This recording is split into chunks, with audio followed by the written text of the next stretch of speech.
आम्ही अज्ञान होतो त्यावेळेस आम्ही अज्ञान होतो त्यावेळेस आमचं कसं झालं, आमच्या वडिलाला समजा जमीन होती तेव्हा आमचं कोणी नव्हतं खायला. आम्ही 7 जण भावा, 7 जणाला आम्हाला होती 30 एकर जमीन. त्याच्यामध्ये आज आम्हाला 7 जणा भावाला 3-3 पोरं झाले, पुन्हा 2, आता त्यांना 2-2 पोरं झाले. आम्हाला 1 एकर तिजरी आली. त्याच्यामुळे आमच्या तो आजोबानं आमचा एकच मुलगा होता म्हणून तो नाकारला गेला. तर आता आम्हाला अटेंड करत आजोबा नव्हती करत. आमच्या आजोबाला आमचे बाप एकलेच होते आजोबा, आमच्या आजोबा. मग आता एकले राहिले. त्याच्यामुळे आम्ही 7 जण भाऊ. 7 भावाचे समजा बघून घ्या. त्याच्यामध्ये 3-3 पोरं झाले. 7 भाव, पुन्हा 2, पुन्हा 3. याच्यामध्ये आता आम्हाला समजा जमीन उरलीच नाही द्यायला. त्याच्यात सर आमच्या इकडची बाग आहे, सगळा कोरडा तालुक्यामध्ये सगळा कोरडाचं आहे, पाणी पियाला भेटत नाही. सगळं जमीन कोरडा, एक वेळेस पिकलं दुसरं काही येत नाही. सगळं दुर्डा आहे. तुम्ही आता बघू शकता पुणेगावची जत्रा आहे ना, ती दुर्ड्यात आहे. त्याच्यात 30 तालुका आमचा सगळा दुष्काळ आहे. आज देशाला 79 वर्ष होत आहेत आणि ही जी परिस्थिती फार बिकट आहे. आणि या बिकट परिस्थितीत एक आर्त शेतकऱ्यांची मागणी आहे की त्यांच्या मुलाबाळांना शिक्षण मिळावं आणि नोकरी लागावा. कमीत कमी एक भाकरी ते पोट भाकरी आम्हाला पाहिजे. कारण का तर तुम्ही तर 2-2 भाकरी खात असता 79 वर्ष आणि परत हा समाजाला तुम्ही जर विकसित करत असताल, फक्त तुम्ही मतदानाच्या वेळेस त्या मराठा समाजाकडे जात असाल आणि परत इथं नरिमन पॉईंटला मुंबईला येऊन आमदार निवासात जर तुम्ही मजा करत असाल प्रस्थापित नेत्यानो, तर हे चालणार नाही. कारण का तो मराठा समाज जागृत झालेला आहे. आज मराठा समाज उपाशी आहेत, पाण्यामध्ये पावसामध्ये आहेत. कोणता आमदार विचारत नाही, कोणता खासदार विचारत नाही. सगळे लोक 10 किलोमीटर पायावून येतात साहेब. गेल्या 40 वर्षाखाली एका गड्याला 12 महिन्याचं साल 500 होतं, तर त्याला आज 500 रुपये रोज झालाय. आज ज्या गड्याला समजा बघून घ्या 1,500, 1,800, 2,200 पगार होती त्या सरला. कोणा मास्तराला, कोणा द्यायला त्याला सहला समजा बघून घ्या. आता त्याला लाख रुपये 80,000 पगार झाली.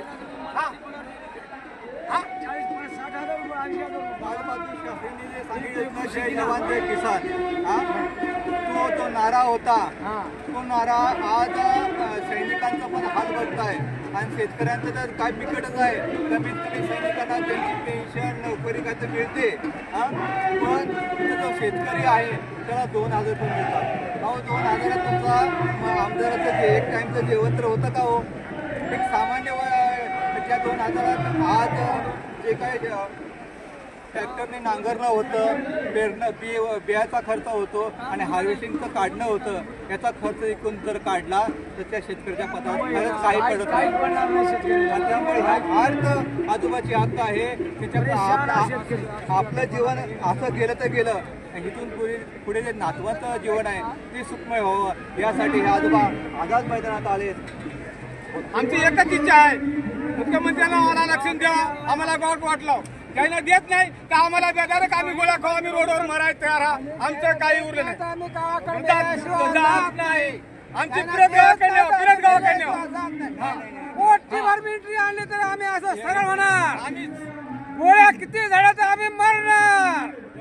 ब्रिटिशांना किती गोळ्या घातल्या तर आम्ही मरणार. जे सरकार पत्री सरकार आहेत ना, त्या सरकारचे जे पाटील आहेत त्या समाज आहे जो ब्रिटिशांशी लढला. आज तो समाज आपल्या सरकारला लढावं लागतोय. हे खेदजनक आणि अत्यंत क्लेशदायक गोष्ट आहे. ही राजकीय इच्छाशक्तीची गरज आहे. इथं कुठलाही कायदा अडवा येत नाही आणि विनाकारण हे कायद्याचे खेळ बंद करा. फक्त 370 कलम अयोध्या प्रश्न जर सुटू शकतो तर आज आझाद मैदानात 15 ऑगस्ट जसा महत्त्वाचा दिवस आहे तसा 29 ऑगस्ट हा पण महत्त्वाचा दिवस आहे, ज्या मराठा आरक्षण मिळेल. सरकारला विनंती आहे की कमीत कमी आंदोलकांच्या तर भावनेशी तरी खेळ खेळू नका.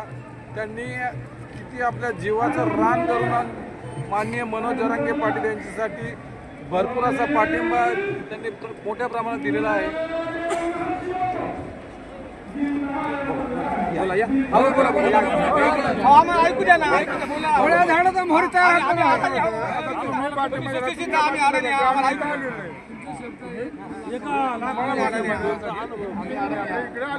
मिलिटरी आणला पण तुम्ही जरी गोळ्या झाडा तरी झाड नाही, नाही, एवढा वेळ येणार नाही. हे आपल्याला शांततेत सर्व पूर्ण पाडायचं आहे. आपल्याला काही करायचं नाही ना. आणि दुसरी गोष्ट काय माहिती आहे का, ही राजकीय इच्छाशक्ती आहे आणि मिळणार, त्यात कायद्याचं काही नाही. कारण त्याला 370 कलम 2 मिनिटात हलतंय. हा आयुधा प्रश्न 2 मिनिटात सुटतोय. तर हे आरक्षण म्हणजे एक क्षणात. हा आज त्याशी रोहित पवारांनी तुम्ही मुलाखत घेतली, ते काय म्हणते की दिल्लीतील सर्व पक्ष एकत्र येऊया. अरे बाबा नो, दिल्ली राहू द्याला, पण आम्हाला इथनं ओबीसी सुद्धा आरक्षण द्या. ही पण मराठा समाजाची अर्थ मागणी आहे. आज मी जे काही बाईट घेतोय आता ते पहिल्या हायकोर्टाच्या पहिल्या आदेशापासून आजपर्यंत मराठा समाजाशी मी भेटतोय, त्यांचं म्हणणं मांडतोय. आणि हा लढा ना गेले 45 वर्ष चालू आहे. 9 मुख्यमंत्री होत आहेत. अजून ह्या लोकांना किती टाटकळ ठेवणार आहे? सरकारला माझी एवढी चीज देते की आमच्या दादाचा किती हात पाहणार आहे तुम्ही? हा दादा पार हातात पडतं खात्याचे पण कातडी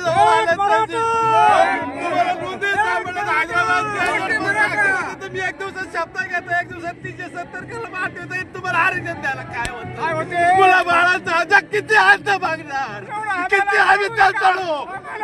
सरकारला विनंती आहे की आरक्षण द्या. आमची विनंती आहे, आम्हाला रडू नका, आम्हाला रडू नका. आम्हाला सुखानं वाटलं ना, आम्हाला रडू नका. हे बघा, 15 ऑगस्ट नंतर 29 ऑगस्ट हा स्वातंत्र्य लढा दुसरा होऊ देऊ नका. शांततेत लवकरात लवकर निर्णय घेऊन हे तत्काळ नरेंद्र मोदींनी लक्ष टाकलं पाहिजे. नरेंद्र मोदी प्रत्येक छोट्या गोष्टीत तर लक्ष टाकतात, तर मराठा समाजाला विसरून चालणार नाही. कारण का छत्रपती शिवाजी महाराजांचे ते वारसदार आहेत. ज्या समाजाने देशाला छत्रपती शिवाजी महाराज दिले, त्या समाजाला विसरून चालणार नाही. आम्ही मोदी साहेबांना आम्हीच मत टाकले. छत्रपती शिवाजी महाराज की जय. छत्रपती शिवाजी महाराज की जय. संभाजी